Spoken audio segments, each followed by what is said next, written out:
Hey dağlar,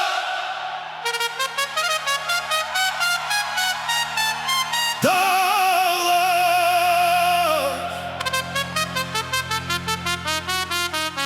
sıkma beni. Ay dağlar,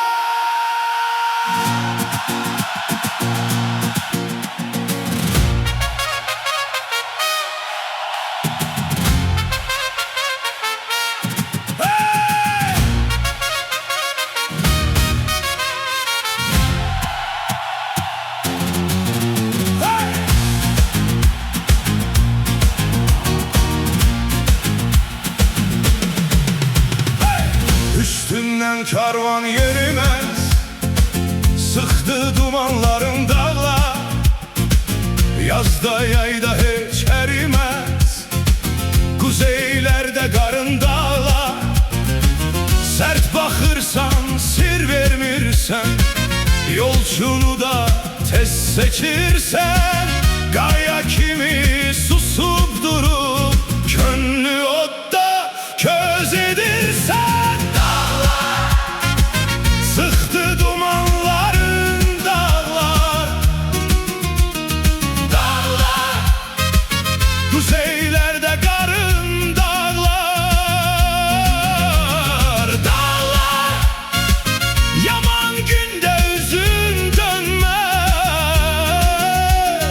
dağlar. Bozulmaz ilgarın dağlar. Laçınların göyden inmez, gayaların bakar dinmez. Yaman günde üzüm dönmez, bozulmaz ilgarın dağlar. Sen sınamısan merd olanı, sen susturmusan derd olanı. Kim yolunu itirse bir gün, çağırarsan gayret olanı. Sıktı dumanların dağlar, dağlar, kuzeylerde karın dağlar, dağlar. Yaman günde üzün dönmez, dağlar. Bozulmaz ilgarın dağlar.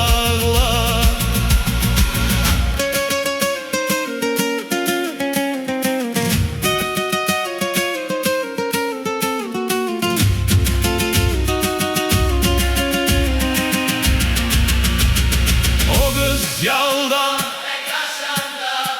saç kemere dolaşanda, attan enip yol çaşanda, men olum zevvarın dağlar. O kız yaldan tek aşanda, saç kemere dolaşanda, attan enip yol çaşanda, men olum zevvarın dağlar.